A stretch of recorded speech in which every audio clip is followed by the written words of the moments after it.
Let's get started, guys. I'm sure we'll have our stragglers coming in. So for any of you who have not yet met him, Sean Provencher from Keller Waves Advantage Beach Leslieville from the PATH team.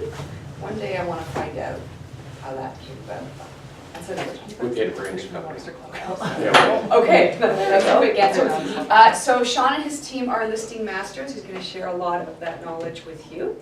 And I'm going to let you do a little intro. Yeah. And take the floor.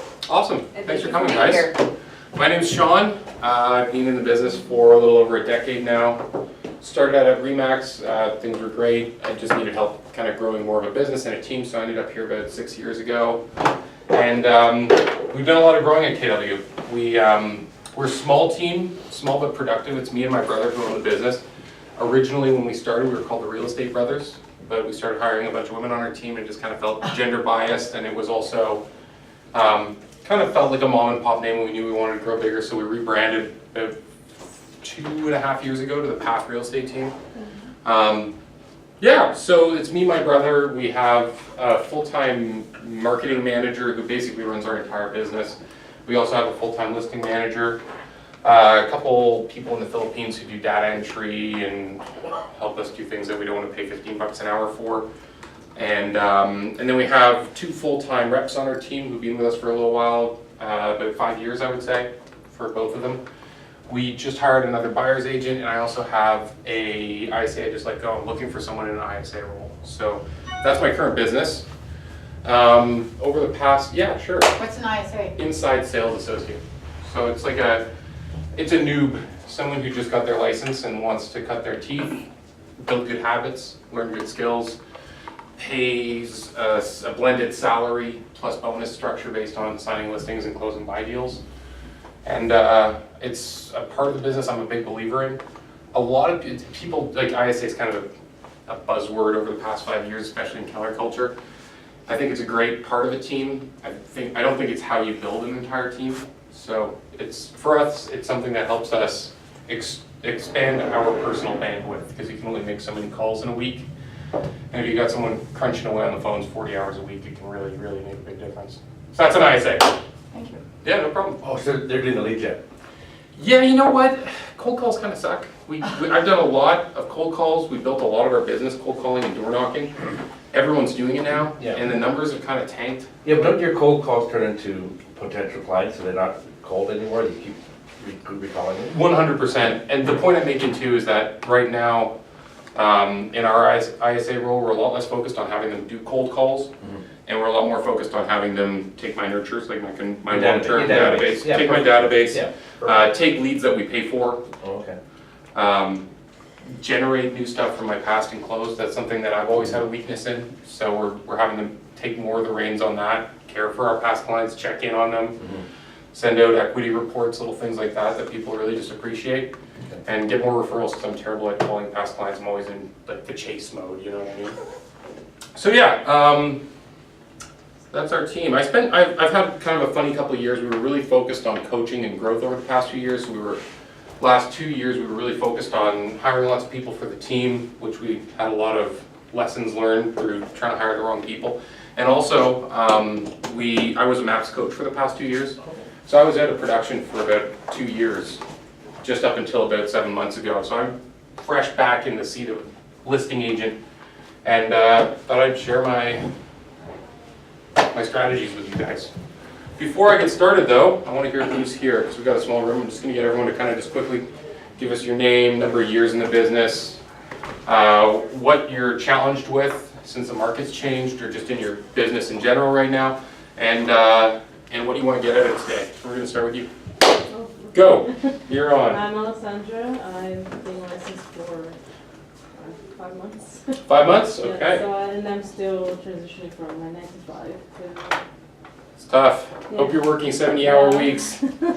I'm trying. Good for you. So That's awesome. I would like to get as much as I can in terms of... Anything specific you want to get to that?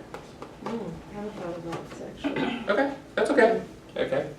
Everything. My name's Kathy Stevens. I'm almost 14 years, but I've Cool. taken up bit of a break. I have 3 kids, so busy. That'll do it. That will do it. So I'm new to Keller Williams and this whole culture and whatnot. I just started as a fall, and I'm looking to get any insight or secrets that I have, read listings, and regen is my most challenging thing for Yeah. sure. And yeah, that's about it. Great, awesome. We're gonna come back to you. We're just saying who we are and what we're looking for here today. You're more than welcome to sit right up front. spot. No, I'm not using it. Then it Go for it. thanks. Absolutely. I'm Robin, I'm Irina Phillips' fire agent. I've been in the business 2 years, and I took 4 months off to have a baby, and now I'm back. And I want to, if you are, say you guys call it database a lot, like we have a big sort of nurture database, and how do I convert them? Because we call them, and it's just, I'm not ready yet? I'm not ready yet, or I'm never moving, or Yeah, who are okay. you? So, fun database stuff. Converting database, yeah. Oh my god, this is gonna drive me insane. Sorry about I that. think that's a whiteboard marker. Yeah, maybe That's that's the a For real, it probably is. There's one right there that's. No, it's Still a nothing marker. No, there's, try the one, there's one. And there's a here. Sharpie here That too, one so. doesn't work. Oh, it's a Sharpie.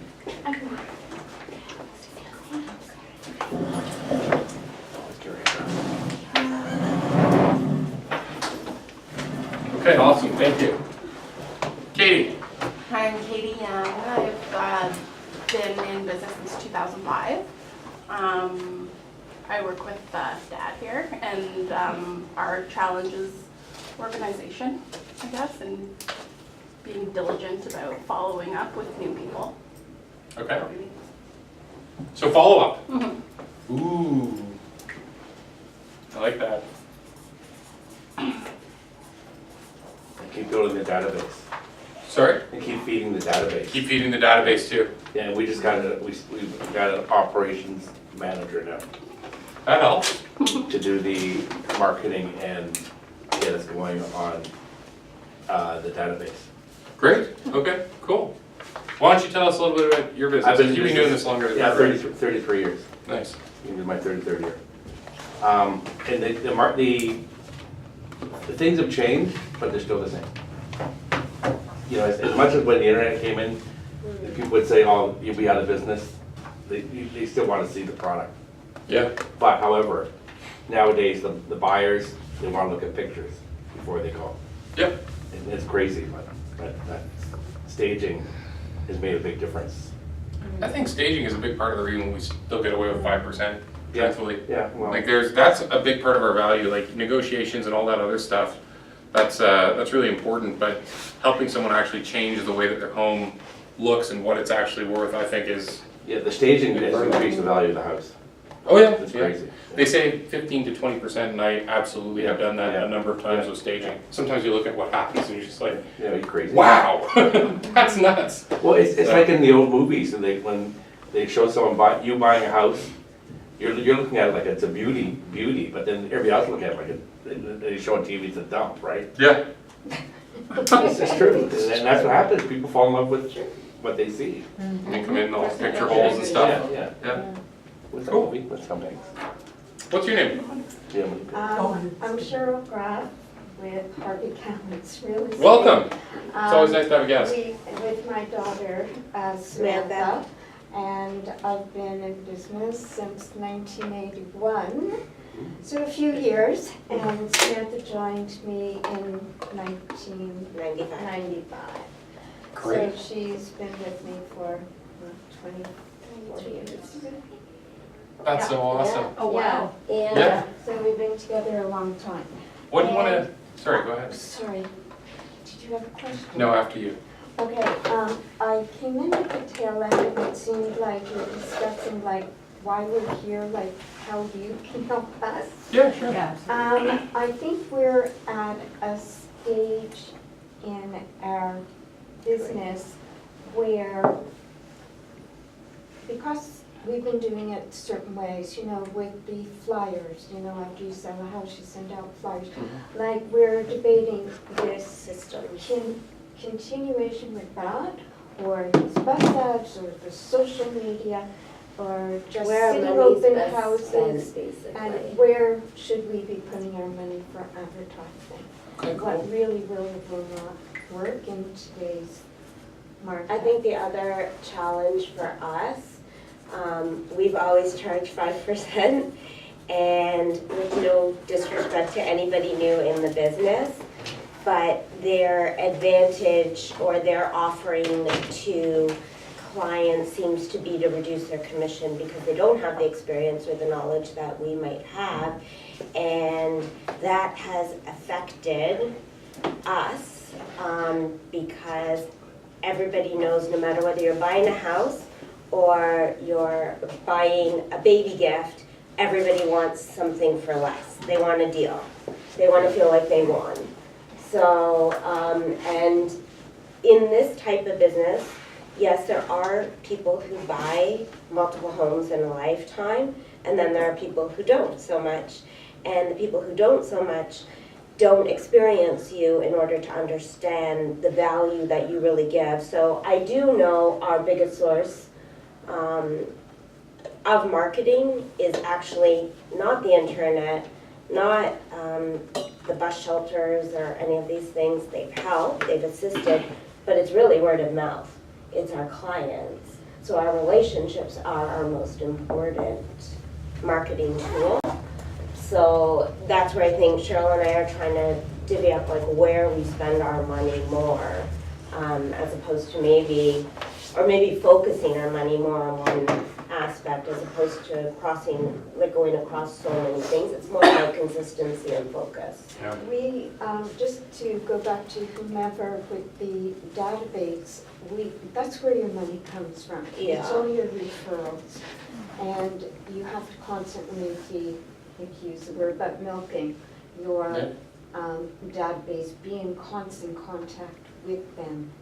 And you have to have those so-called touches out there, whether it's through the internet. A phone call is most important. I'm quite sure anyone's been in the business, we've been in the business more than 3 years, we've all seen, all of a sudden, you think, oh, I send an email to that Or a person, they're on a newsletter. newsletter, and all of a sudden you see, oh my gosh, They were they listed. listed their house. Yeah. Someone. How could they do that? I've Yeah. been sending them this and that and everything, And Don't Irene pick knows up too, the because Irene's phone. been in the business for a while. I'm not sure how long you've been in the business. Yeah.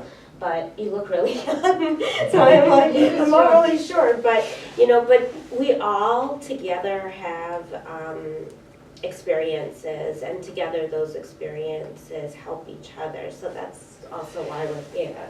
To hear from people who haven't been in the business that long and what's working for them. And I think just to tack on to all of this, and we've been talking about this, Robin and our team, especially the last couple of months, is everything's changing. Whether it's commissions, internet, the volume of agents, the age of the agents, everything's changing, and what we used to do that always worked isn't working anymore.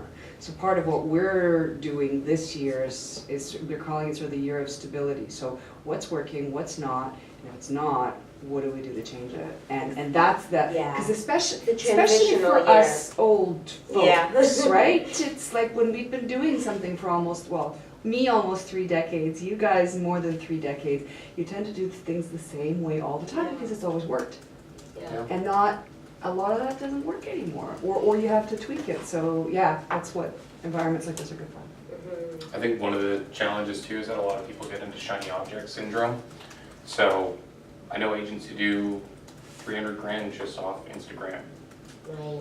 And that's what they do. They do Instagram, they do it really well, and they get referrals from those people afterwards, which builds their database, but their lead gen source is Instagram. Yeah, I just. They're not think doing Instagram and bus and then this, and I'm gonna put a new thing on my sign that people can text to, and like, But there's something to be said for that, because they're being consistent. that's what I'm saying. I There's think you're better off to do any consistency, one focus. thing.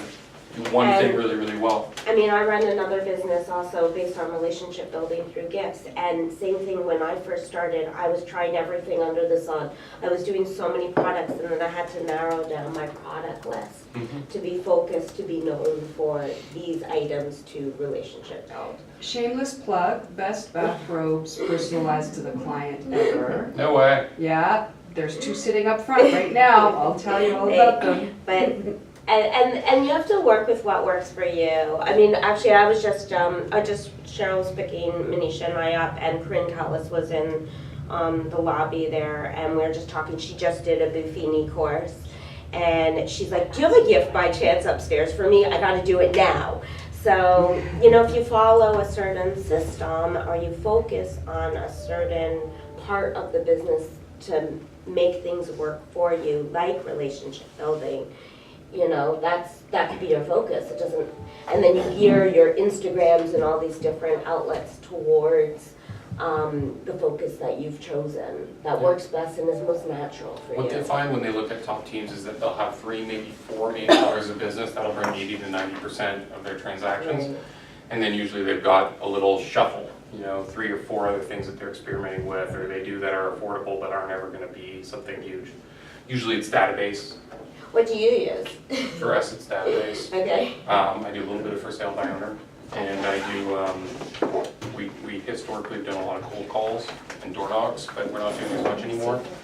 And then, again, a sprinkling of other things. Repeat referrals always 25-35%. We're gonna just wrap up real quick though. Do you mind telling us who you are, what you're looking for here?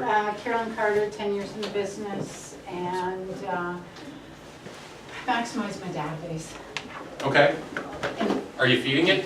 I am feeding it, not as regularly as it should be fed, and nor is it being nourished, shall we say, with great touches. I'm just moving to the Yeah, back because I know certainly. there's more coming. Oh, awesome, sure, absolutely. What was your name? Sorry, Yes, you. Manisha. This is the graphic. Oh, okay, great. He's a marketing intern. Oh, cool. Oh, well, you all have fun today. There you go. Fantastic, welcome. What was your name, sir? We're just doing, you know, who we are, how long we've been in the business, what we're looking for today. Ron, been in the business for a while, just looking at update and upgrade and become a little better with listings. Okay, cool. All right, well then I'm gonna jump in, guys. So my thoughts were for today, we're gonna get through as much as we can of this just while we're going. I'm gonna start by just kind of talking about confirming the appointment and the things that happen between when you book an appointment and when you attend an appointment. I'm gonna take you guys through my presentation. I feel free to interrupt me at any point. I tend to talk really fast, so if I breeze over something that you're curious about, throw something at me, get my attention, I won't be offended. And then afterwards, I'm gonna just save some time for questions, and I promise I'll have you out of here on or before 3 p.m. Okay?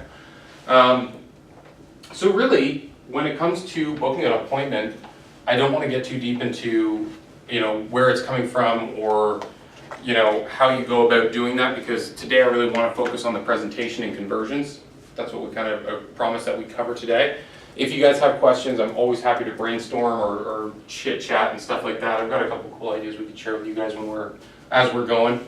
But in general, what I wanted to talk about more than anything was the actual presentation, how we built ours, the things that we do, and kind of just like a grab bag of little tricks that we use to make sure that we block out some other agents and put ourselves in the foremost of someone's options. Okay. So the first thing I want to do is just kind of ask who here has a structure that they follow every time that they book an appointment. Okay, what are some of the things? Say we book an appointment right now. You know what, I'd love to sell my home, can come over next Tuesday, just have a look. What are some of the things that you might want to do in between now and then? CMA. So do your research? Okay, well, it depends, like certain, it depends on the individual that we're going to see. Let's say that we don't know them. Okay. Let's say it's someone who we don't know for the purposes of today. So I would do the Geo Warehouse, the impact, and Okay. the past listings. Okay, so On that research, property, yeah, research. Geo, Same. Impact, Sold. Yeah, current, right? yeah. But especially if of that house, the listing. Okay, history of the home, Yeah. yep. We usually start with our pre-qualifying questions. So find out motivation, figure out if we can match Pre-qual. personality. I Yeah. love it, yep. So I'm gonna come back to that, because pre-qual is like a huge whole thing on its own. That's probably one of the most important things you do. Since we're on the topic though, what else would you want to look at before arriving at the home in terms of research? I always ask like whether it's been updated, that find out information That's from pretty Okay. client. Let's research this people. Look them up on social media, Google, LinkedIn. That's a great one. Yeah, absolutely. Creep them. Creep them out. Lurk them on Facebook. All right, what else do you want to search?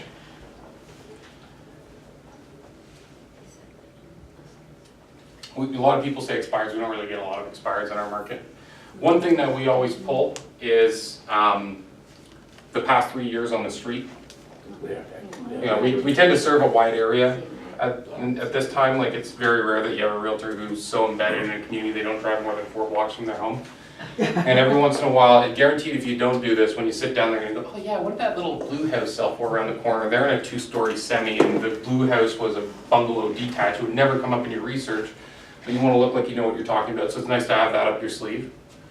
What else? Okay, let's talk about the pre-qual for a sec. We'll come back to this. I think they'll both fill each other in. So anyone here know what a pre-qualification conversation should include? Questions you ask the seller before you attend. We ask them what they've done to the house. Okay, so home description, upgrades. We also make them aware that they need their tax bills and everything, survey. Things to prepare. Well, So tax bill. Motivation. Thank you. Yeah, motivation. Why, yeah. I always try to get an idea if they have an idea of what they think the house is worth. Okay, idea of value. Ask that a few different times, because usually they say, well, that's what I want you to tell me. Yeah. What's the price you wouldn't go below? We always ask that question. That's a great question. Especially in our shifting market, a lot of the times, you know, they might say, oh, well, I want $1.1 million. And you look on comps and you're like, Jesus, this is gonna be brutal. And then you get in and you say it's worth $9 million. And they're like, yeah, we know. Ask me what I wanted, right? Who cares what anyone wants? Also, if they're interviewing other agents. Yeah. Do you ever take that a little further? Who? Who? Yeah. We When? always ask who. Who? When? Sometimes they'll tell you, 100%. sometimes they Really, won't. can I ask why? Because I wanna know who I'm up against. Yeah. Because a lot of the time you pull this other agent's website and he's only got one listing and it's a lease Do in they central answer? Do Mississauga. they answer you usually? Sometimes, Not always. most of the time, most of the time they will. Interesting. But sometimes they even give you dirt, you know. Oh, I got to interview my sister's husband and I don't really like the guy.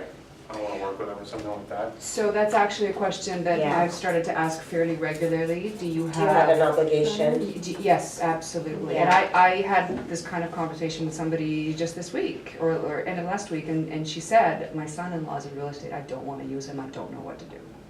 Referral. Come help, I've tried that, so I just want to get myself into the door. Yeah. Sometimes they, well, you know, I've got this person and, you know, I kind of have to use them, but sometimes, like, this is the first time I've had somebody say, I absolutely don't want to use them, Yeah. but I feel stuck. The other nice thing is asking it. If they can't name the other person, often that's just a tactic to sort of. True. So if they're not prepared to give you the name, the majority of the time, they That's don't the have same. somebody. Right, and same when people come into my open house, one of the first questions I always ask, are you working with someone? Okay, can I just get your agent's name? They don't even know their agent's name. Yeah. Or what firm they're with. I'm like, do you know what firm they're with? I'm like, they're like, maybe Home Life. Like, they have no idea. We took that question off Yeah. our sign-in sheets because it was just, it's like the, do you want me to call you checkbox? Like, no, I would prefer not. Yeah, but a lot of people would know Sean, but they don't know what company he works for. But you should be able to answer one of the two, I think. Yeah. Like, if you don't know my Yeah. name or what Yeah. brokerage I work at, then that's, If it's- Then you're not doing a good job. then you probably don't have an agent. Yeah. And you definitely didn't sign up to buy a rep with someone whose name you don't know. Yeah. Well, and the thing is, sometimes they will give you a name, and if you get to chatting, they'll say, well, you know, that really wasn't my agent. Yeah. I'm not Yeah. really, yeah, so it's all about, it's, again. So they're getting on back their to way the in, you relationship. offer them something they want, Yes. and you're like, is this your email? And they're like, let me give you another one. Yeah, let me give you a better one. Let me give you the rest. Yeah, exactly. Homeshopper@hotmail.com. Not Yeah. always real, you know what I mean? Yeah, absolutely. What else would be some things that would be really powerful to know before you go in the door? If you rate your house from 1 to 5 or 1 to 10, where would you rate your house? Where would you, rate your house? What would make it a 10? Yeah, what would make it a 10? I'm careful with that one. Don't take their word for gospel. I've had a lot of, I remember once I walked in, oh, it's probably a 9 and it was like a 4. So the problem is in your comps. You gotta make sure that your comps are reflective of the whole market, not just houses that are 9 out of 10, because then you can get in that situation, your research makes a house look like it's more expensive. We asked timing, when they want to move and be relocated. I think the 4 W's, right? Like the where, the why, the when, and the what. All of those. That's it, so it's motivation, the why. Or Yep, is that's that what absolutely right, yeah. Okay. One thing that I've found a lot of the time, especially with newer agents, is they'll start the pre-qualification process and they get two things happen. They clam up, first of all, and it's almost like they became an intake doctor at a ward or something. Like they just go into this robot voice and they're like, how many bedrooms, how many washrooms, is your basement finished, do you have hot lights? And it kind of kills the conversation, you know, like especially if it's a newer conversation with someone, things are going well, you built a bit of rapport, and then you're like, okay, great, I'll meet you next Tuesday, and then you just shut down, you're like robot mode, ABC. So one thing that we get our newer agents to do, and I recommend anyone who's new to the business just to get comfortable by doing this, we have a game we make them play. It's a scripting game. We call it beer with a friend game. So the idea is that you pair up with someone and you just pretend you were out for a pint or a cup of coffee, and you pretend it's your best friend who you're talking to, and they just told you that they're moving. You probably wouldn't go, okay, well, do you have granite countertops? What's your time frame? When do you need to be in Denver, kind of thing, right? Like you would just be like, oh my God, why? Why are you gonna move? Whose idea was this? When are you doing this? Where are you gonna, have you looked at houses? What do you think you're gonna sell your house for? Do you know what you're gonna spend on the new one? Like, are you going to upgrade? Are you gonna try to cash out, you know? So one of the things that we just try to do is get people comfortable just going through the questions. And another thing I always tell people is if you run out of stuff on the pre-qualification, like if you start, you're like, I know there's more I need to know, but I can't remember what to ask next, and you're like, palms are sweating kind of thing, switch houses. So you're asking them about their house, oh, it's a 3-bedroom, 2-story detached with a nice kitchen, and we opened this up, and this and that, and blah, blah, blah. I'm just gonna stand right here, guys. So if you start running out of stuff on their house and you're kind of ready to vamp, one thing that can really help is switch to the other house. Okay, so you're in a 3-bedroom, 2-story detached, it's 1,200 square feet. Tell me about where you're going. What does that look like? What's important? Are you willing to do some work? Do you need a finished basement? Do you need a walkout? How many parking spots do you guys need? What's your budget? And you can switch back and forth anytime you get a little lost. But the more time that you take just to get comfortable with this conversation will really, really make people comfortable with you.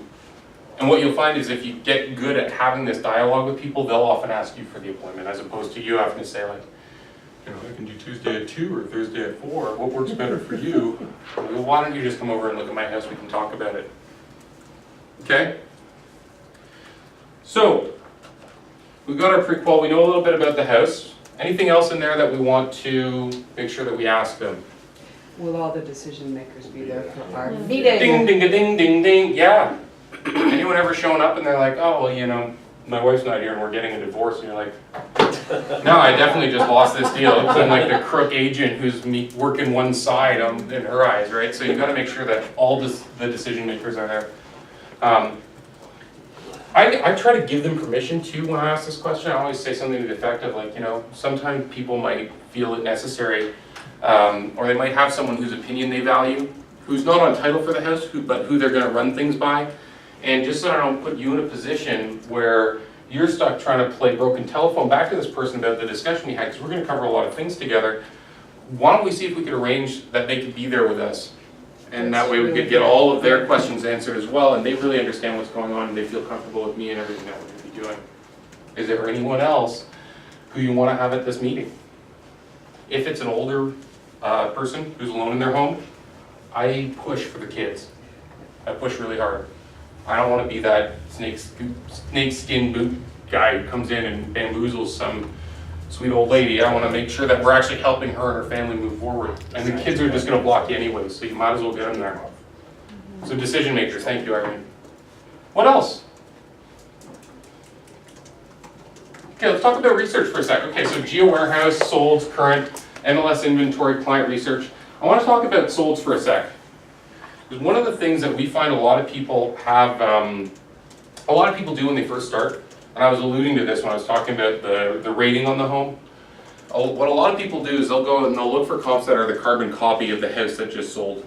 You know, 3-bedroom detached, 2-story with 2 parking spots and a mutual drive, and it's got XYZ upgrades. You go find 5 houses that sold in the past 6 months who all had that exact list of things, and you're like, I'm a ninja. I've got their price range bottled down into a $25,000 gap. You think you've got it nailed. It's worth somewhere within this $25,000. Boy, oh boy, I am so smart. And then you get there and you realize that the pot lights were installed 30 years ago and look totally messed up. They're incandescent, they're not halogen or whatever. The kitchen is nowhere near what you expected. The floors are hardwood, there are 3 different kinds of hardwood. You know what I mean? Like, it's not good. And the comps that you have are all showing this price, and it's worth somewhere down here. So one of the things that we find really helps, and this really helps the homeowner get a grasp on what's happening in the market in general, is we show them the whole range. So it's that 3-bedroom detached, let's say, I don't know what it is in this area offhand, but it's probably like 900 plus for a trasher up to 2.2 or something like that. Am I in the ballpark? Trasher, you're looking for 1.3.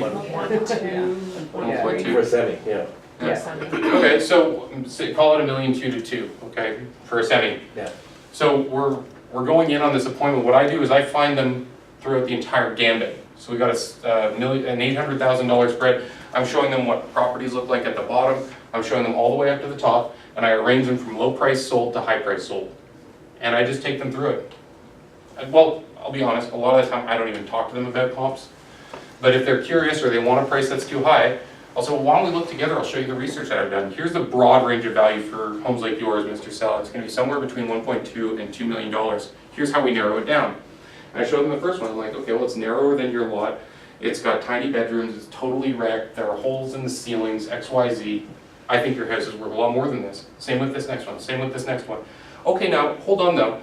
Here we're at $1,165,000, and this home has a newer kitchen like yours. The floor still needs some redoing. It's a traditional layout. They haven't opened it up.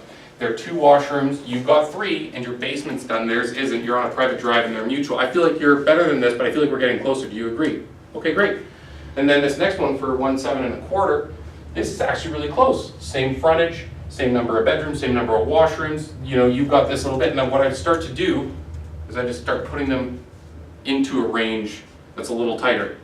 And then eventually, what happens, because we're going up by sold price, is we're going to pass them.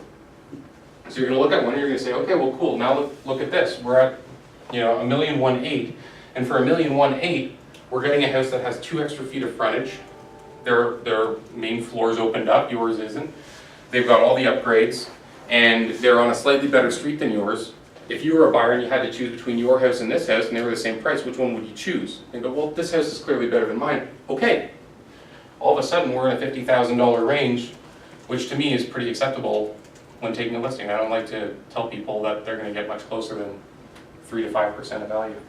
One of the other things that you know, as we get up in price, especially in this neighborhood, is you can't always do a one-time appointment. You do sometimes have to do 2, because as you get into 3, 4, 5, and million, and the houses are quite different, you can do a lot of research and just make sure that they know you're not going to be coming in trying to price it right then and there, because you really have to account for finishes, location, east of the street, west of that street, and sometimes, you know, we want to be efficient, we want to come in just the one time, but a lot of times you have to do. We book a walkthrough first and don't do a presentation. And then we come back and do a presentation. If they don't want that, then we do not give an answer there, because we don't know what we sometimes we do, but if we came to a home that wasn't what we expected, we don't give an answer. And then they want a ballpark, and I'm usually, ballparks are so I'm the one that dangerous. goes, it'd be very unprofessional of us to do such a thing, like I just sort of do. Yeah, I respect the value of your home too much. And we always, because there's 2 of us, the thing is, we always say we want to go talk about it without you here, quite frankly. so we need to So- bang it around. What would the flip side of that be? You know what, we'd like to talk to you about our relationship, our marketing, and see, hi Claudia, see if we have a basis of at least working together, and then we're gonna do a walkthrough of your house, and then we'll Right. come back Right. and talk about price, because if you don't click, you can save yourself a trip. Yeah. Right, like, you know, we want to see, you know, how you feel about us and our marketing approach, and if you like us, and then we want to figure out if we want to work with you. I'll just mirror that in saying that I basically do everything I can to avoid talking about price until the contract's signed. Yeah. I was gonna ask you, actually, when you were mentioning all the different souls and going through so many, the one thing Cheryl and I don't always agree on is that she wants me to do more. I'm very laser focused, and I like to zoom in on the comparable. And sometimes Cheryl's like, you didn't go back far enough, you need more. I'm like, but we're in a different marketplace, so why is that even relevant? Do Like, you know what you think it's worth though? I'm usually pretty good at pricing though. Yeah. Like, it does work for me, but it might not work for the seller, so I have to be respectful of that. It works for me, but not for them. If they're not given enough, maybe they don't think I've done enough work, but I've already done the work, and in my opinion, I've done the work. I don't need for them to go through all that also, but it's a different personality that be on the That, other the side. personality, this is the thing, right? Yeah. So I'll just You say that gotta like, gauge them. about 3/4 of my presentations, I do not open a single comp.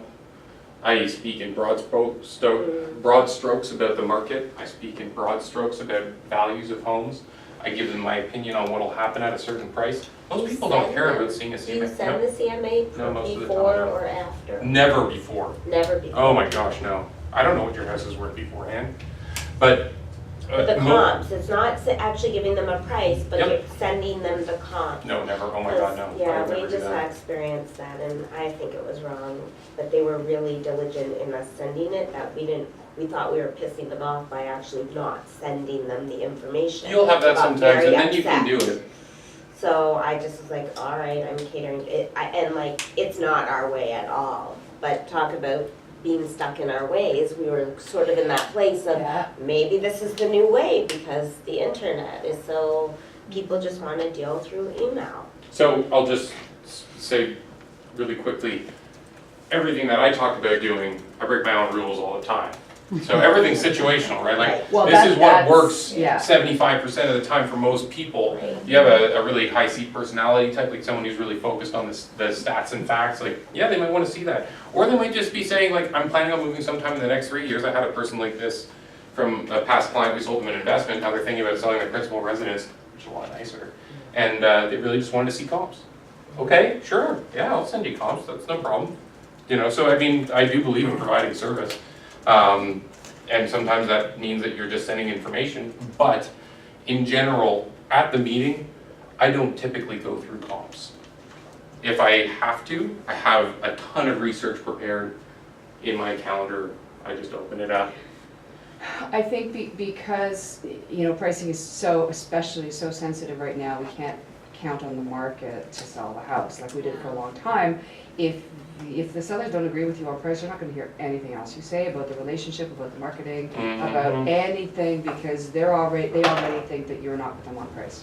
That's it, you're done. Yeah. Doesn't matter how good the rest of So you is. what's your guys' opinion on, if you think the value is, just for argument's sake, like 1.5, and your client thinks it's 1.8 to 2, do you pump it out to them and be like, I mean, like, I think you and I have had this conversation about being honest about what we perceive the value for. We're willing to try it for you, but usually you get knocked out if you're being interviewed amongst other agents. If I say 1.5 and someone else is saying the 1.8 that they want to hear, they go with the agent for 1.8.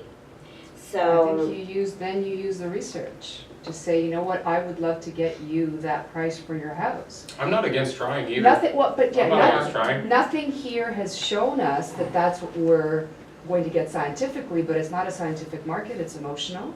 And if you feel we are the best people to do the job, then let's give it a try. right. Mr. Seller, I don't mind working a listing. There's a lot of agents who just want to sell houses at or below market value because they just want to keep their stats really fresh. And I actually believe as a fiduciary, a lot of the time, giving better service might mean that I need to work for someone for a couple weeks or a month to get their home sold. And I don't care about my stats. I'm very comfortable that I'm successful and I do a great job for people. So if you want to try a higher price, as long as we have an understanding that I'm not telling you, The values. that I'm telling you, if it doesn't sell for this price, we're not having a conversation about our relationship and we're gonna come down to where we need to be to get your home sold. Right. You know what I mean? Because that's my one thing that I want to be really clear about is, I'm not advocating this price, I'll try for you. But when prices come down, I don't want you crimping about, you know, what you ended up selling for and feeling like I didn't do my job. My job is to get you at or above market value by a little bit. I can't swing the value of your property by 30%. So, cool. What else with research? Did you include the school? School zones, absolutely, that's a good one. It's a crazy one. Anyone here have Hood Q? Yes. Yeah. Yeah, that's a great one. What else can you pull before you go meet these people? Stays accurate. Sorry? As long as it stays accurate. sometimes- Yeah, I know, we had one on a listing recently, quoted the wrong school district, called us up, we're like, this is embarrassing for us. Guess we're cross-checking these in Durham now. That's the problem, schools change. Yeah. The boundaries change. Yeah. Yeah. What else? Anything? Okay, so you booked your appointment, you've asked them all their questions about their plans and their home, and you feel like you've got enough that you can do your research. Oh, you know what? Mortgage. What's left on your mortgage? Yeah, that would be a penalty. Depending on what their motivation for moving is. 100%? Yep. Is your front pad parking legal? Oh, And Well, you is could- that license up to date? You can check that. yeah. I guess for condos also, actually, if they have a reserve fund, like everything, Condo status certificate? what's it called? Status? No, not just a, Special assessment. no, assessment, that's what I was looking for, in case there's an assessment. Okay, I have to be aware of that. I'll leave it as that because that's a whole thing, Yeah. maintenance fees. How about square footage? People are square footage sensitive, aren't they, buyers? Yeah. Yeah, you ever make an assumption, get it wrong, and then you have really hard negotiations from there on, so square footage is really important. Anything else? The other thing about square footage is you gotta explain what square footage is. Like when we do our plans, I think they're inside numbers. I just go by impact now, Oh. I pull it on every house I list. So, but when you go to the builders, it's the outside numbers. Yeah. Impact is usually high, not low. Oh.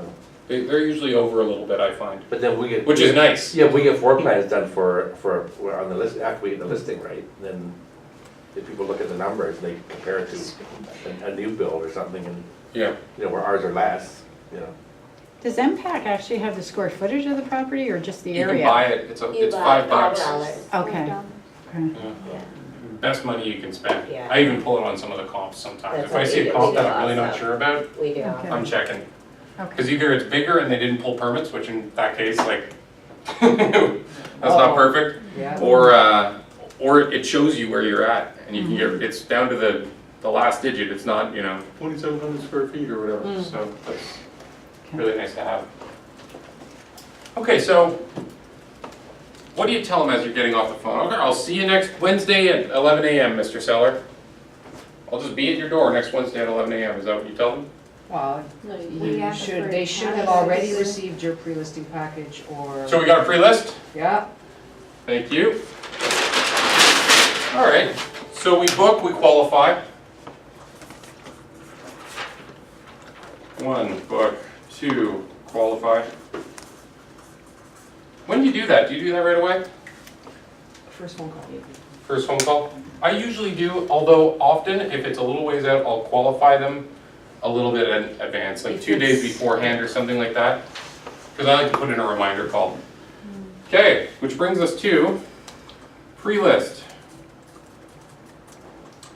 I just want to stop here for 1 sec and share something else that I do. Especially if there's anything more than 2 days before the appointment, I like to give myself a bunch of homework. So what I do is I tell them a bunch of things that are going to happen between now and when we meet, and then I do all of them. exactly like I said I was gonna do them. Why do you think I do that? Shows integrity. Yeah, it shows integrity, shows that I'm organized.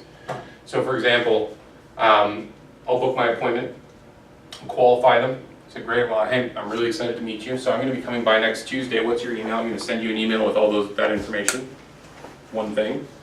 Then I say, what I'd like to do is also send you a packet of information in the mail, so you know a little bit more about who the heck is gonna show up on your doorstep, number 2. And I'll say, if it's okay with you, I'd also like to just give you a call a couple days in advance or the day before just to reconfirm that the appointment time's gonna work. I'm more than happy to move it. If anything comes up, you can give me a call, number 3. And then what I also like is, if you're considering more than one agent, which everyone is, give yourself a shake in the head if you actually think that you're gonna walk in and you haven't thought that there's one other realtor they could speak to in Ontario. So what I tell them is, I'd like to send you a few links to some of the homes that we've listed on our website in your area, so you can look at what we've done for some other people. And if you're considering hiring an agent, I really think you should bear in mind that 92% of buyers started their search on the internet last year. So really, especially with how busy people are and how expensive homes are, these young people are working really hard to afford the homes like yours that they're moving up into. And they don't go see every house that matches their criteria, they choose before going. So really a big part of what you're hiring an agent to do is to make your home stand out online, Mr. Seller. So I'm gonna send you a few links to other homes in your area, and I'd like you to just take a look at what we do, and I think you should go to our competitors, whoever else you're speaking to, and I think you should compare our website with theirs. Don't do this if you don't have a sick website. So we spend a lot of money on our website. Working on yours. Yeah, make sure that your website looks ridiculous. But this, I'll give you guys a quick tour of our website. This is a huge part of our conversion package. So when I walk in to meet someone, usually they've already viewed my website, they've watched some of our videos, they know that we do drones on every house that we list, they know that we have a Matterport camera, they know that we have school info and the principal's name and the local coffee shop. So we've already set that impression before we run. I'll just give you guys a quick look. Because this was probably, I don't have any SEO running on my website. I don't do any leads through here. We've got a ton of capture pages and stuff like that built in. But this, the way I look at it, is primarily just a conversion tool for us to help people understand why they should hire us instead of someone. I'm just going to find one that was staged to give you a good idea. And it was pretty.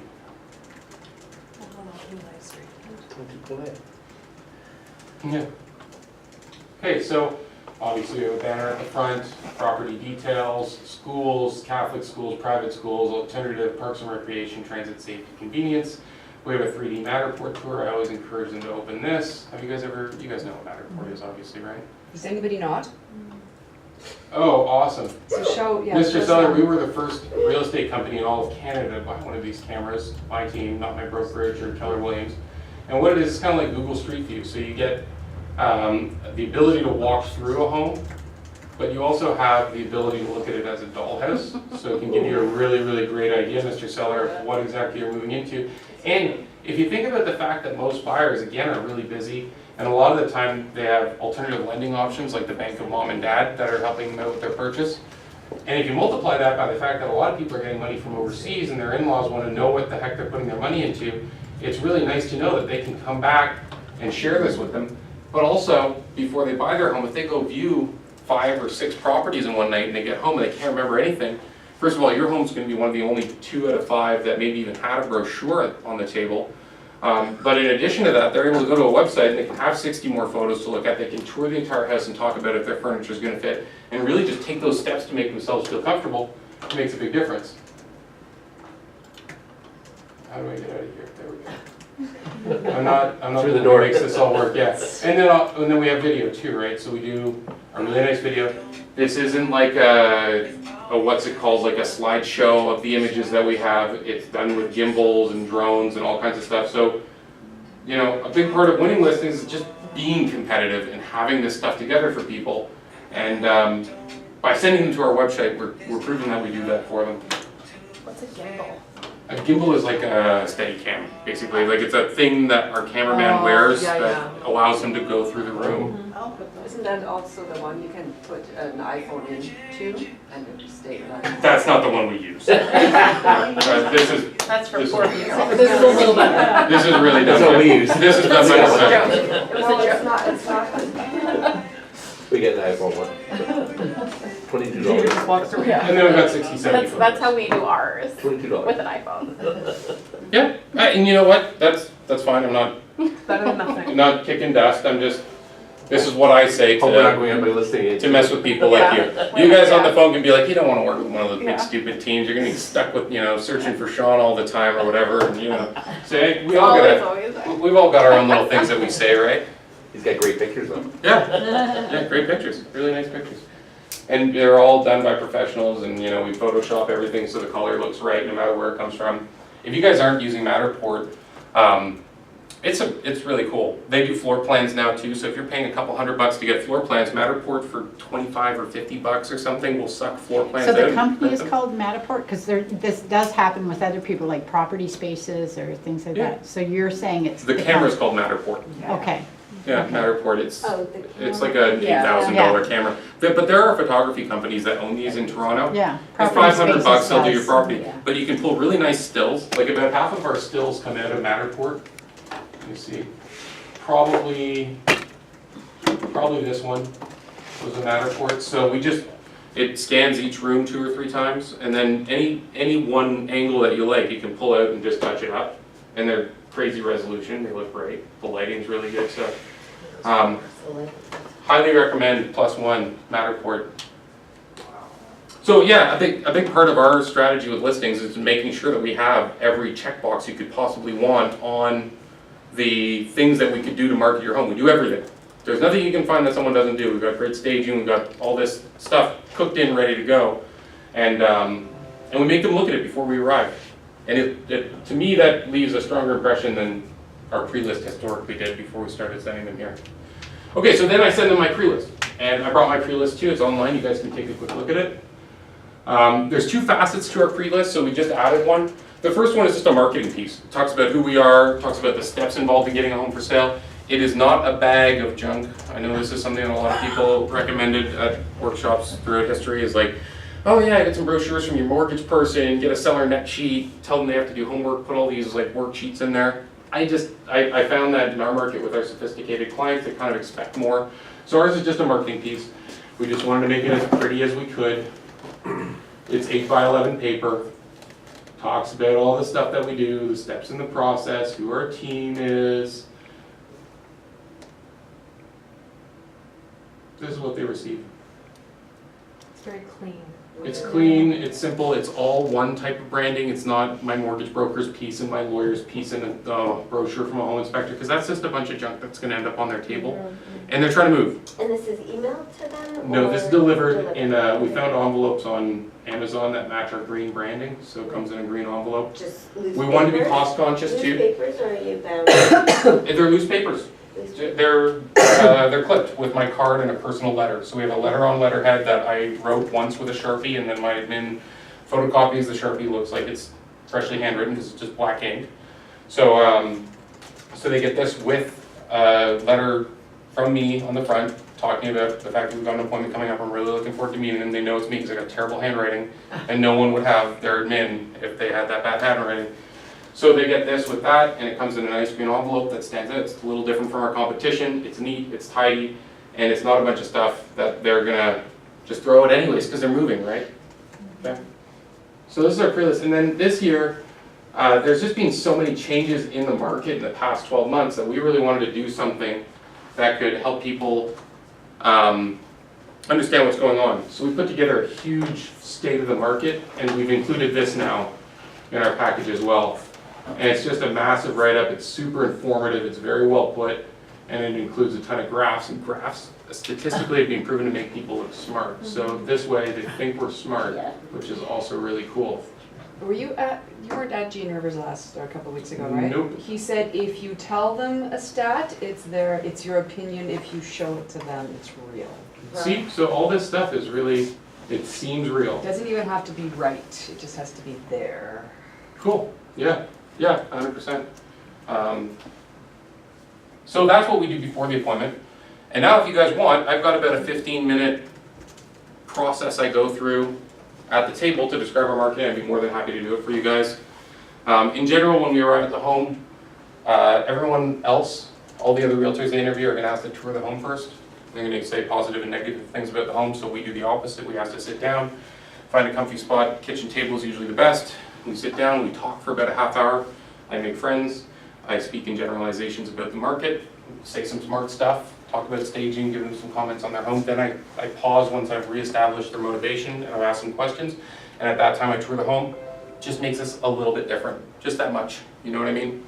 And then we tour the home and I come back and I give them my marketing presentation. If they're ready to sign, we sign. If they're not ready to sign, I tell them that I'd like to have my design team come in while they finish their interviews with other agents. And I tie them down to a promise that they're gonna have me come back to present my findings. I say, look, you don't have to hire me. I'm more than happy to gamble. We're gonna do well together. But I do go out of pocket a little bit. It costs a few $100s for my designer to come over. And all I'd ask is that you make sure that you give us a chance to come back in so that at least we can tell you what we figured out. And usually that works. And what kind of things do they figure out? Oh, I send in my interior designer and stager, so we talk about if it's worth to change furniture, if the paint colors are right, if there's anything that they should change, you know, they just, typical staging consult. I've got a stager I've worked with for a very long time though, who's very good. And do you pay for the stage? I do, yeah, absolutely I do.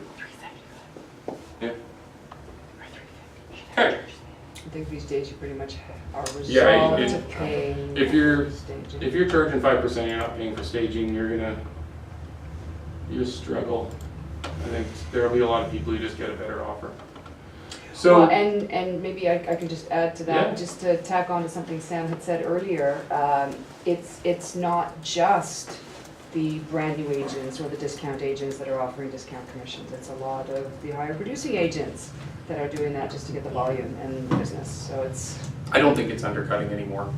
I'm sorry, if you're charging someone $50,000 to do one side and you can't spend $3,000-4,000 marketing their home, then more than that. yeah. Yeah. So I don't think that that's an injustice to us. Anyways, my opinion. So we're revising this presentation. I have slides just to share with you guys. You can watch what we have been doing. We're moving away from slides because I find that I prefer to remain just conversational. And instead of slides, what we're going to do moving forward is we're just going to have a bunch of evidence. The stats thing that you were talking about, just some market stats on my iPad that are ready to go if they have questions. So basically what will happen is I tour the home and I go, okay, well, you know, if you guys are okay with it, what I'd love to do is just take about 15-20 minutes and help you understand all the things that a good real estate agent will actually do in order to market your home. I can do this now or I can do it when I come back in order to give you the findings of my design team. One of my personal rules is that I want to get this in. This is 15-20 minutes of me justifying why they should hire me. And in the past I've said, well, why don't we just do it later? You know, like I'll come back and we'll do this when we're ready to go through the paperwork so it's fresh in your mind. Sometimes you don't get to come back. And I've lost a number of appointments or opportunities to list homes where I did something like that or I made an assumption. You know, I've had people say, wow, your branding is incredible. You don't need to justify your marketing to us. And then they hire some other discounter because I didn't tell them all the stuff we're going to do. They just thought I made homes look pretty. There's more to it than that. So now one of my personal rules is if I'm not 100% certain that I'm coming back, you know, 2 days from now when we have the appointment booked, I say, well, if it's okay with you, I'd just love to show this to you. Okay, so Mr. Seller, there's 3 things in my team's experience that will either cause a home to sell or not to sell. And I just want to talk about each of these 3 things in detail with you. Just so you guys know, I didn't invent this. This is the Ben Key listing presentation, stacked up a little bit. I just took the things that we do and added it. I edited it to suit me. This isn't new. This is literally just the Ben Kinney listing presentation. He knocked it out of the park 5 years ago. All you got to do is update it. So if anyone wants the Ben Kinney script and the slides, I'm more than happy to send it to them. Just get in touch with me. Sean, just for the people who don't know Ben Kinney in the room, he's a giant agent out of Bellingham, Washington for Keller Williams. He's been around not that long and he's already selling a couple of thousand homes a year, I think. Yeah, he's got teams all over the U.S. Yeah, he's got Hundreds of agents. Bellingham. Yeah, well, he's based out of Bellingham, but he has expansion teams all over the U.S. Yeah. When we were at the thing in Las Vegas. So, stuff. that's where this comes from. It's not mine, it's borrowed. I used my R&D department, we ripped off and duplicated everything we liked, we changed it up a little bit, and here we have it. So Mr. Seller, there's 3 things that are gonna determine whether or not a home sells in this market. And those things are price, presentation, and marketing. And what I wanna do is just address each of these 3 things and show you how we're gonna make sure that we take the right steps in every area to make sure that your home sells quickly and for the most money, okay? So the first thing is price. And Mr. Seller, price is kind of a funny thing because I don't actually get to choose the price of your home, and funny enough, neither do you. The truth is, buyers are going to choose the price for your home. And all that we can do is really make sure that we price your home appropriately so that it's in the range that'll cause it to draw offers, and then we can negotiate with those buyers and get your home sold. So, how do we do that? It's actually really simple. We're going to do what we call the comparative approach. So we're going to look at other homes that have listed and sold in your community, and we're going to compare them against yours, and we're going to adjust their prices till we arrive at a range of value. And we're also going to look at homes that failed to sell and homes that are currently on the market. And what that's going to do for us is basically going to give us a range, and if we're lucky, it's going to give us an idea of where the market's heading. If it's moving up a little bit, if it's moving down, if it's flat, and then we're going to come up with a strategy together where we think we need to be and how we should approach our pricing to make sure that we get sold quick. Now, after we look at pricing, we can make a choice. There's basically 3 things that you can do. You can decide to accept the current price of the market, and you can put your home up for sale and get it sold quickly. You might decide that the price isn't right for you though. And in that instance, there's 2 other options. The first option is just wait. You know, we just went through a bit of a market shift. So we're probably 3 to 4 years before things get back to where they were a few years ago. If you're not happy with today's price, that's fine. You can choose to wait. The third option though, is you and I could get creative. We could talk about upgrades you can make or things that you could change in your home and strategies we could have involving bids and things like that, maybe some staging, and that could be another way that we could approach things to get you a little bit more. Ultimately, we are going to be pigeonholed to some extent, and from there, there's relatively little that affects price other than you making some upgrades, or you know, essentially we could be choosing to make some changes. One other thing that does affect price, Mr. Seller, is the time that you want to have your home sold within. So just know that if you're under the gun to have it sold really quickly and the market isn't bearing the price that you want, then you might be forced to accept a lower price. The good news is that once we have your home on the market, we're going to know really quickly if we're priced in the zone. Okay? So if within the first 2 weeks we have a lot of showings, and we see a few offers on your home. Now these don't have to be offers that you accept, but we want to know that offers are coming in. That means that we're correctly priced. Okay, so then we don't need to make any adjustments. If during the first 2 weeks we have a lot of showings, but we're not getting offers, or maybe they're only verbal offers don't count, by the way. In that instance, we know that we're probably somewhere between 3 and 5% overpriced. Okay? Now, if we have only a few showings, Mr. Seller, and we don't have any offers coming in your home, usually that's going to mean that we're somewhere between 5 and 10% overpriced. And finally, sometimes we just miss the mark. You know, we've got rose-colored glasses on, and we list your home, and in the first 2 weeks we don't have any showings. Mr. Seller, if this happens, it means that we're more than 10% overpriced. Okay, so we're going to have a big gut check in that situation. Now, what I'm going to promise you is that once we get to this 2 week mark, I'm going to come back and I'm going to look at all the evidence with you, and we're going to go through every single thing that's happened on your home, from the number of people who clicked on you on Realtor.ca to how many people visited our tours and opened your Matterport listing, how many showings we had, how many open houses we've had, the feedback that we've had, the sign calls. We're going to go through everything, and we're going to figure out what we think we need to do in order to get your home sold, because I'm committed to being part of this every step. I'm not just going to wait until something happens. Does that sound fair to you? Yeah. Great. So if we do the first thing right, which is get the home price right, the second thing that we got to do to make sure that it sells, we got to make sure that we present it well.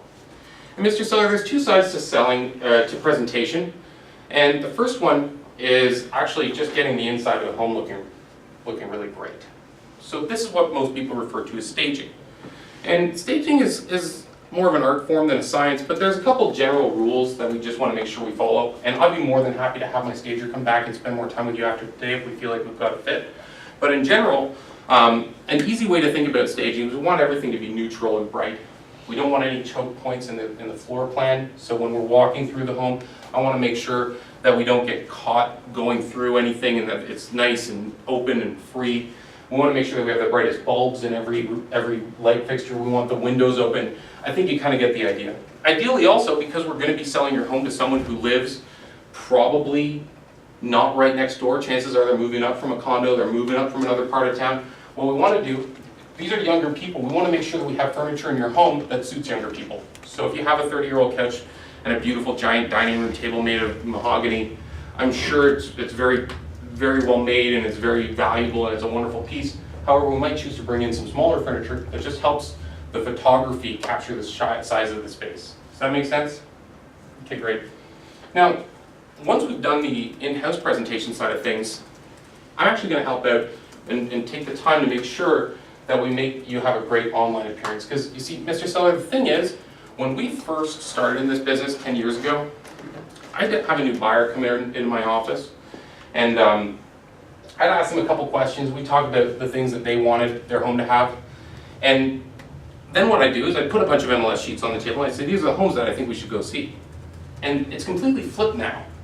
Nowadays, when I have a consultation with a new buyer, they'll show up and they'll pull out their phone or they'll pull out their iPad and they're going to tell me all the properties that they want to see. You see, Mr. Seller, the point I'm making is that buyers decide whether they want to view a certain home before they even meet with a real estate agent. So that's why me and you, and specifically my team in the background, are going to take the time to make sure that we have your home presented in a really nice way online. I'm going to go into more detail on this, and I'm sure that you've already viewed my website, but basically what we want to do is give the buyers every opportunity they could possibly need or want to consider your home instead of others. So we're going to have a beautiful custom website. We're going to have photos, we're going to have videos, we're going to have an immersive tour called a Matterport where they can even swoop from room to room and walk through the home just like Google Street View. You know where you can go on Google and you can look up and down the street? It's exactly like that, but it's inside your home. This way, if the buyers only have 2 homes to go, if they only have time to go look at a couple homes on the weekend, and they have 8 homes that they're considering, they're going to make sure that yours is one of them because they're certain it might be a fit. Does that all make sense? Great. So Mr. Seller, if we do the first 2 things correctly, we price the home right, and we get the home looking great both in person and online, then the third thing that we need to do is market the home effectively. And this is really where I get to take the reins. Because if you think about it, the first thing, pricing, that's buyers who are going to choose what that is. I mean, you don't really get to swing that more than a couple points, okay? The second thing is presentation, and we're collaborating on that. Truthfully, you're going to be doing a lot of work getting things picked up and maybe choosing to paint some rooms, you might move some furniture. So that's going to weigh on you, and then I'm going to do a whole bunch afterwards, kind of just making sure that everything looks perfect online. And that's where a lot of agents stop. But if you think about it, making sure that your home is presented well online isn't marketing, it's just building a website and having the resources to put all the pieces in place.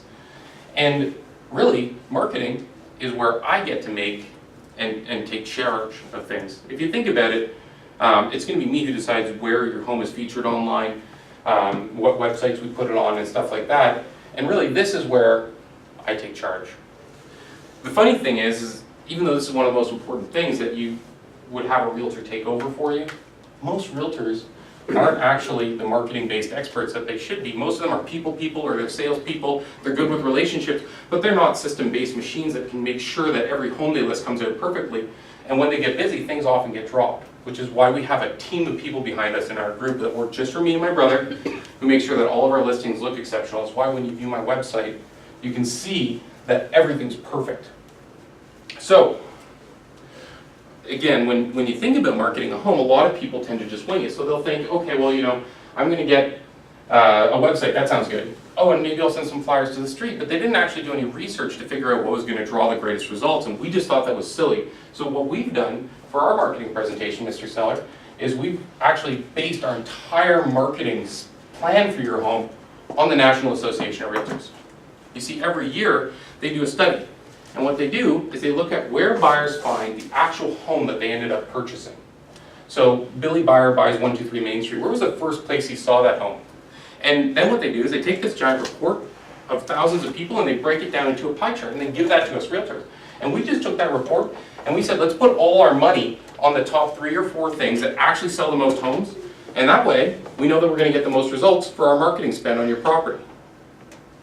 So the first thing that the National Association of Realtors said was that agents are actually really important. 31% of transactions in 2018 could be traced back to an agent saying, Mr. Buyer, go look at this specific house, and then the buyer went and they bought that specific house. Now, this number used to be way higher in the past. This used to be 50, 60, 70, 80%. But with the internet, things have changed, and we've lost some of our share. But still, with agents representing almost 1/3 of every single transaction, you gotta think, Mr. Seller, this is a high probability that your home's gonna sell specifically because one agent said to one buyer, you should go look at this specific home. So what we've done is we've come up with a plan to target agents. And it's actually really simple, because agents are simple folk. All we do is 4 things. First of all, we create an online flyer for agents. We take all the brochures that we create for your home, and we take our name off them. We debrand them. And you might think, well, that's crazy. Isn't your job to get people to call you? But what we do is we take these and we send them out to a network of agents that we have. There's about 2,000 agents on my mailing list. And we've got a very high open rate because they know that they're going to get these free brochures that they can then send out to their database like they own your listing. And I don't care. My job is just to get your listing sold. But what we found is that this has put a real increase on the amount of people who are interested in the properties that we're selling because they all of a sudden have 2,000 additional agents all over the Southern Ontario area marketing their homes. Now, and I actually do that, by the way. If you guys want to join my mailing list, we send these out and you can use them. You're more than welcome to. Now, the second thing that we do to target agents is we have virtual tours that we send them. So all those materials that we create for buyers on our website, we also make sure that they're available to agents. Because the truth is, agents don't have the time to come look at your home if a buyer has a question about where the laundry machine is or if they think that they could park a ride-on mower in your garage. They want to be able to take the research phase online just like buyers do. So we make sure that they know where to find everything. The third thing that we're going to do is we provide very clear instructions and information to agents. Mr. Seller, it probably wouldn't surprise you to learn that I would think that probably close to 80% of listings on our MLS system are missing at least one piece of important information. Great example is square footage. How often do you see a listing for sale and they haven't even marked the square footage? The truth is, Mr. Seller, is if a buyer's looking for a home that's in that range of square footage and they put that into their search criteria, your home's not even going to show up. So again, I was warning you, this is really simple stuff, but we just make sure we do it. We're going to make sure that we have all the information portrayed on your home. And then the final thing is communication. And Mr. Seller, when we take over a listing for another agent, like their other agent couldn't get the job done they ask us to and we sell the home, this is the #1 thing that people tell us was frustrating about the last agent they had. Now, they might do an okay job of calling them up and saying, yeah, you know, we had a showing, but they're not going to buy it. But it doesn't really leave you with anything other than just a bit of bad news. Where's the action step from there? What I like to do is, first of all, I take all my own calls personally. So if a buyer or an agent calls in on your property, I personally am returning that call because who else knows your home better other than you? And you shouldn't do it because you don't want to be talking to those people. But I take that call personally, and if they say they're not going to buy the home, well, why not? Was there something about the home that they didn't like? Was there something that we could change in the home that might make them want to buy it? If they're not ready to make an offer to us, is there something we could offer to them? And finally, if there's another home that they're going to buy, Mr. Seller, as opposed to yours, I'm going to find out what that home is. Because I want to send it to you. Me and you can look at it and figure out what made them choose that home. Now, with your permission, once I've done this, I'm going to come back to you and I'm just going to deliver all this information back to you without editing any of it. And we're just going to have a frank discussion if there's anything that we could address to make sure that we're on track. Is that okay with you if I do that? Yes. Great.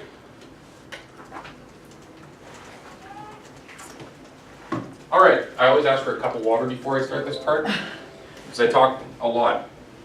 So the second thing that the National Association of Realtors said as we continue learning from them, is probably not a surprise to you, and that's that the internet's actually a huge part of what buyers are using to find homes.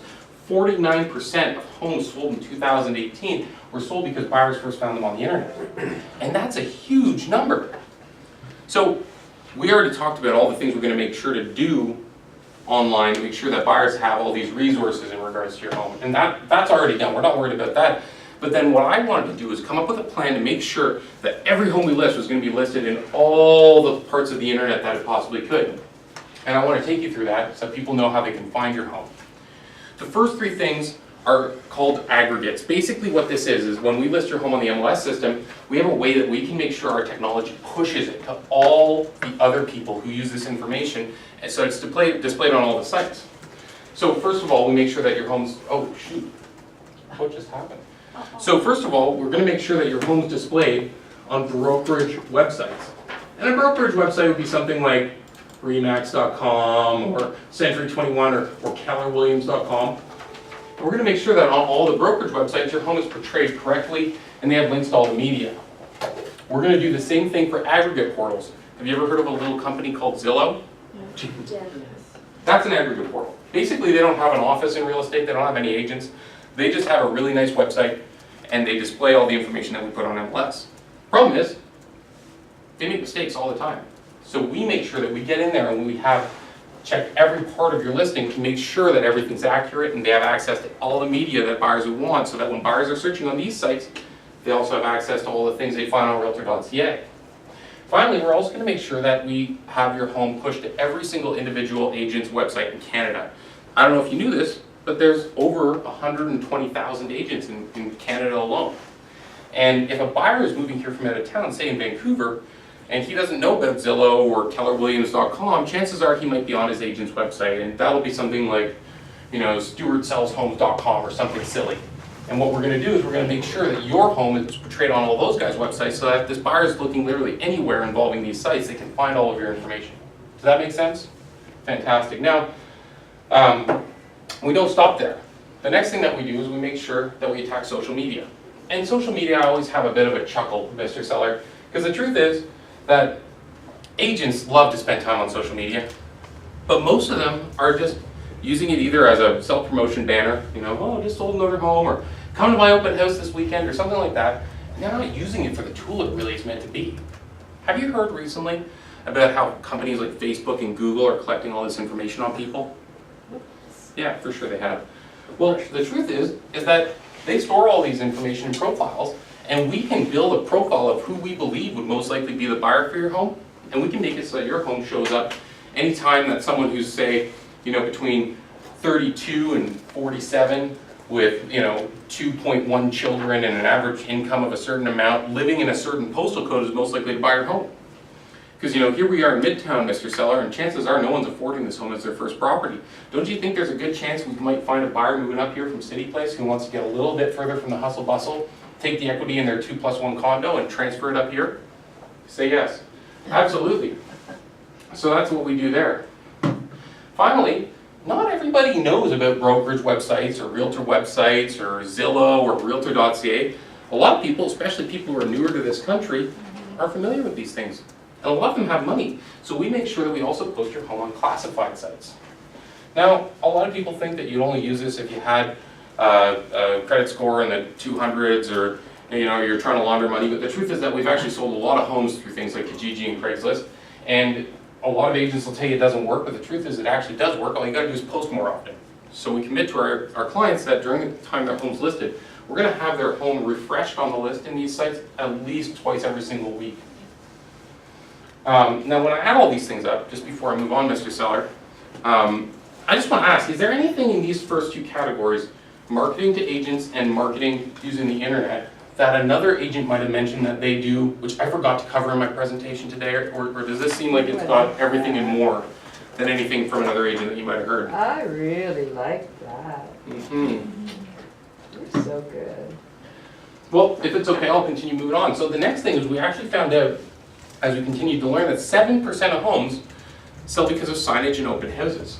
Now, I know this isn't a big sexy number like 35 or 49 or something like that, but I think it's fair to say that close to 10% of homes are selling because someone saw a sign on the lawn or went to an open house. And the way that we track this is really simple. First of all, we want to make sure that on the sign we have information directing people how to contact us if they have questions, right? And then the second thing is open houses. A lot of agents treat these like a burden. They're going to tell you that they don't work. They're going to say you don't want an open house. There's just people who are coming in to looking for the money and the jewels, or maybe your guns and your medication or something. But the truth is that people do actually buy homes from open houses. They just don't buy them on the spot. So that leaves a question. When do you think people who visited an open house buy the house emotionally? When they're at the house. They buy it that night at dinner. So really simple, all we do is we call them back within 24 hours of the open house to ask them what they thought and offer them to come back for a private showing. And let me tell you, the results speak for themselves. We sell a lot of homes through our open houses just because of this one thing we do that other agents are too troubled to do. It's Saturday night, they want to go out with their wife, they want to go out for a beer, they don't want to go home and just make 10 quick phone calls. But this is the kind of thing, in terms of the commitment your agent makes you, that makes a big difference. Now, another 6% of homes sell because of friends, relatives, and fear. Yes? I'm sorry, for the open houses, you like every person, every Yes. buyer that they Every single one. every single one. Yeah, because they're lying to you if they tell you they have an agent. Ah, Yeah, they need you to call, otherwise in a weak moment they might end up with a weak agent and they would lose the opportunity to work with you, okay. 100%. The next thing is the friends, relatives, and sphere. And now let me just ask you, even though we're sitting right here, do you know anyone who might want to buy your home, Mr. Seller? They're going to say no. You're like, okay, well that's just fine, because even if you did, I could still help you work through the transaction. Trust me, there's a lot of work left for me to do afterwards. We're going to have to go through contingencies and conditions and inspections and stuff like that, so you still need an agent. Finally, 6% again is a large enough number that we felt that this deserved merit. And what we've done in our team is we've made sure that we provide our clients with access to all of our brochures and all the information on their home, which if you're comfortable with it, I would love for you to share on your social media. That way, you don't know who that might be moving. If there is someone in your sphere that's looking for a home like this, they're going to become aware of it. Usually it's a couple times removed. It's not your brother who's shopping, it's your brother's friend who's also on his Facebook that sees the post. So we have a lot of success doing this. Again, it's not mandatory. If you're uncomfortable with it, I totally understand. However, my goal is to give you the widest net. You know, if we're, say that selling your home is like fishing, the bigger the net we get, the more buyers are going to get caught in it. We just want to make sure that anywhere they're looking, we could be there. So when we wrap this all up, there's a few things that just don't work. Okay, so we call these untargetable or unnecessary. You'll find a lot of agents who've been doing this for 30 years the same way. They haven't made a difference in the way that they market homes in a long time. And they'll tell you about all these great things that they do that really aren't making a difference. And we can prove it because we have this information literally from last year from the largest piece of research done in North America on listing homes. So first of all, home builders, we're not selling a new piece of construction, so that's off the table. Direct buyers would be someone who comes directly, like they knocked on your door. Usually this is an investor who's sending out letter campaigns to your community and they're looking to buy under value. We don't want those guys. Print and newspapers are 1% of home transactions and they cost about 10 times as much as online marketing. So would you rather have way more results multiplied by 10 and we'll focus our budget there, or we could put some flyers out, but the truth is no one ever calls off these things, they go straight in the blue bin. Or finally, home magazines, under 1%, and other was just a miscellaneous because sometimes weird things happen. Mr. Seller, the truth is we don't target these things because we know they don't work. And we'd rather focus the money that you invest with us on marketing on things that we know bring results. So finally, can I ask, when I put all of this together, is there anything that I might have covered here, or that I might have maybe not covered, that another agent mentioned that I forgot to bring up? Is there anything that you can think of that we didn't discuss in our marketing plan? Yeah. Right? Can I just ask one question? Mhm. Going back to how you contact all the other agents that they can be sure it's on their websites. I wasn't quite clear how. That's just like, That's MLS now, right? So, When we have our, those. no, there's two different things. So first of all, I press the click to web portals button, obviously, so I don't mind other agents marketing my listings and permission to advertise. Okay. Specifically what I've done is I teach a lot like this, and at the end of courses, I welcome people to drop their cards, which you guys are welcome to do, and I'll add you to my mailing list. I actually am just coming out of a sabbatical, I haven't done it for the last few months. And in the mail that it's like an email blast we send out once every 2 weeks to 3 weeks. And in it, we put all of our coming soon and all of our just solds, but we take our branding off them. So you're more than welcome to take my brochures, my listings, put your name on them and send them out to your database and see if anyone bites. It's good for my sellers and it's good for me and it's And what good for about you. social media? How do you feel about that? Other agents sharing Couldn't care their less. property? Yeah. And sold prices are available on the internet. Everything's everywhere now. What are we trying to protect, you know? Yeah, absolutely, and if somebody can find a buyer for us faster than we Yeah. can, like why not? Super, I would love to write a deal with you Yeah. guys. Plus, Absolutely. I teach a lot all over the province. So I might be in Niagara and they send out my listings to their database. Who do you think they're gonna call if a buyer calls in on them? They're not gonna drive to Durham region to show a house. I'll show it for you, I'll pay you 25% referral. It's a great deal for everyone. Right. Yeah, so that's how we do that. So Then that's, basically it's collecting their cards and. yeah, I've got It's like about a- 2,000 yeah, people in my we have mailing that list. kind of base of agents, Yeah. it's just shooting it out to them, but what, I think the key for us, at least that I picked up here, is we have to unbrand it. Right, I understand. Yeah, that's what we do. Yeah. Yeah, Okay. just because they're not going to send it out with my email Yeah, address on it, That right? way they can forward, they forwarded. But why that not? much If faster. you had a sweet new listing and Yeah. you wanted me to blast it out to my thing and I just put pictures, like, makes Yeah. me look good, makes you look Yeah. good, it's a win-win-win, so. Exactly. This is actually, we're just launching this year, we're really excited about it. You talked about how when you put the house on the market at first, you give them like 2 weeks and then you do Yeah. a revisit. Do you, like, what if you're holding offers after 7 days or something? What's the question? What do I guess, like, you have it all based on 2 weeks, so like in 2 weeks we're gonna meet and we're gonna go over everything, but like, I guess if it sells before the 2 week mark, then we're just, Usually at this point, I haven't done my pricing strategy with them. okay. So if they are doing bids, then that would definitely not apply Bump exactly up. in that time frame. Yeah. Yeah, we're gonna be, if we're doing bids, we're gonna be talking a lot for that 1 week, Mm-hmm. totally. Okay. Yeah, Is there anything you're doing without a hold-off date now? tons. I have a lot of listings in Durham. Right. Like I live yeah, deep Scarborough, yeah, right? So like, if you look at our addresses, Yeah, I saw There that is a when you ton were, yeah. They don't hold the back offers. oh, Not no. yet. no, I actually, I don't Why like would- offer days, like, But why is it such a big no? Is it your because market Durham that you're market dealing sucks with? right now, yeah. It's just, okay. Yeah, so for example, at Durham, Markham, It's like Cornell, I Etobicoke, guess, same thing. Etobicoke, Maybe Rick Mills even.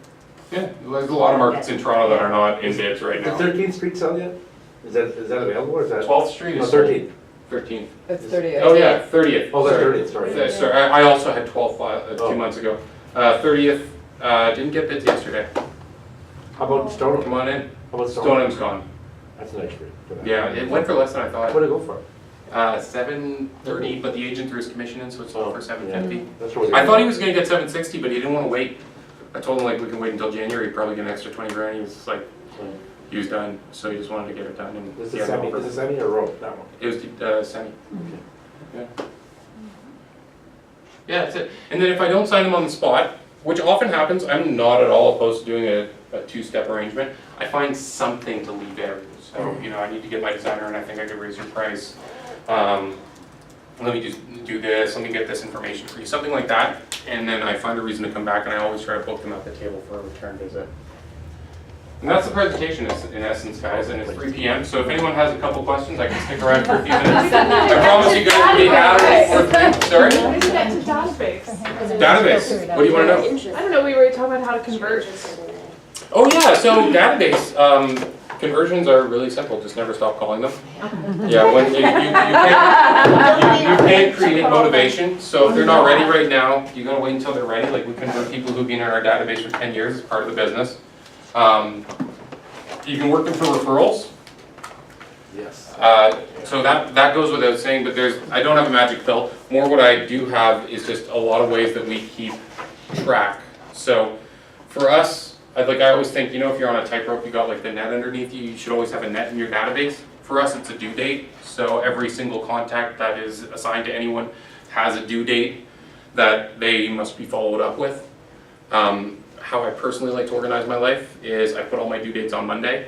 So every Monday I sit down and I'm like, oh my God, I've got 90 calls to make this week. And then I can get an idea, since I know how many calls I have to make that week, where I'm gonna fit them in and which days I can do some new lead gen and stuff like that. Yeah, that's the balance too, making sure you do the new lead gen as you're following up. That's Yeah. what we're struggling with that right now. If you call someone, they don't pick up, leave a message, call back in 3 weeks. It's another just general rule that we've come across, which seems to work pretty well. They won't call you back, but you can call them in 3 weeks. They'll remember that you called and be like, oh yeah, sorry. And then we do pipeline. So the due date is for anyone who's more than 3 months out. If you're within 3 months of being able to get someone to sign a piece of paper, could be a buyer rep, could be a listing, could be an offer, doesn't matter, any signature. If you're within 3 months, 90 days, they go in our pipeline. And our pipeline is really simple. It's just a list of names and a column of dollar volume. So we can always track what people have on their books for the next 90 days. And what we do with the pipeline is our team meets Mondays and Fridays at 9 a.m. We're all in the office, we're all together, we're in person. No one dials inward unless there's extenuating circumstances, we're together. And we all go through our pipelines. So twice a week, we have to present to the team what we've done to move our pipeline forward for every single name. And that really helps, especially with new agents. Especially if you're just getting started. With new agents, we have a one-on-one where we do that, and we do a 411 as well. So we'll go through their pipeline, we'll go through their weekly and monthly goals with them and just make sure they're on track. So with new agents, they're looking at their pipeline in front of the group or one-on-one with me 3 times a week. So there's still lots of balls in the air, so things get dropped, but a lot less gets dropped when you have that kind of visibility. Yeah. We're just starting. The pipeline thing was a huge thing for us. Yeah. It's huge. That made a huge difference. What were you gonna say? I was going to ask you, I think I heard you say that the slides, you don't use them. I was doing it on my iPad, and Right. Google Slides on iPad is super clunky. So I gotta like wait for it to load and do all this stuff, and I've gotta buy a new one. It's only 16 gigs, so it sucks. I just don't like it, basically, is my deal. And I also find that if you're playing with a tablet, it just makes it feel like you've got a checklist in front of you, and I'd rather like just gun you in the eyes the whole time and like make a connection. So I do want something that I can open to explain things. So what we're doing is, instead of having this, which is a lot of it's just to jog, the conversation forward, I've got this memorized pretty comfortably. So what I want to do is just run through it, and then I'm going to have some supporting evidence. I'm going to talk about trends in the market, and I'm going to pull up some graphs, just like we had in our State of the Market document, just to make me look smart. Because I did many years ago, I have it still, but was Binder? updating. No, well, we do have a binder. Go through We the do. binder. Yeah, me We too. do it. Like, But yeah. I have it, because I'm on a Mac, it's Keynote, and I do have a presentation, and it's slides. So where they can read, basically what I'm saying. Yeah. As we're going and everything. So So I don't know if people, a lot of times, all they say is, all they want to know is flip through, we know who you are, we know what you do, blah, Yeah, blah. like Just get me to the bottom line. yeah, Like a lot of the time also when you've been in the business for a while, they're kind of calling you in because they know, your stuff. Like, how did you last in this business this long? So obviously, so they're interviewing other people, and then really, like Cheryl said, it comes down to what are we charging them? And what are we doing for them? And what's my price, what's my house worth? Like, we get that a lot.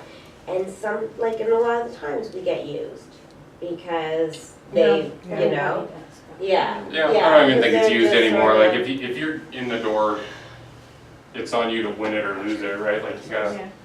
The one thing that I will say is what I found with these slides, what I wanted to change with them is, for example, it says internet, social media. Yes. I'm gonna break it out into a bunch of graphs and show them how we build it. When I talk about the online presentation, all this stuff, I'm gonna have examples. So I'm gonna open up my iPad, instead of saying, I'm gonna build you a custom website, what I'm gonna do is I'm gonna capture a short, I'm gonna have my media person on my team design like a walkthrough of our website that could just be plain, so I'll be like, yeah, check this out, and then they're gonna go here and they're gonna click here and it's gonna look like this. So I'm not just telling them the brochures are gonna be nice, I'm saying like, here's what the brochures actually look like. Here's what a Matterport looks like. This is the experience of what buyers are gonna have. I think that's really important. Yeah, totally. 'Cause it's one thing to tell them, but it really hits their, it depends on the type of learner. Some people are auditory, they would get it from this, but a lot of people are visual learners, or they want to try it, so that's what we're doing. Very small change, but I think it'll be a little better for me. Anything else, guys? Any ahas? Oh, thank you very much. Oh, Great. thank you. No, thank you all. My pleasure. So guys, we will have the video ready, so guests, I'll make sure to get that out to you once it's edited. Sean, thank you very much. We just No have problem. something for you here. Oh, thank you. For taking That's the so fun. time to Booze. come out. Thanks for that. Just a little bit of Oh, fantastic. Some of For my the favorite weekend. stuff. Thanks for coming, guys. Yeah, thanks, guys. Thank you. Thank you. Thank you.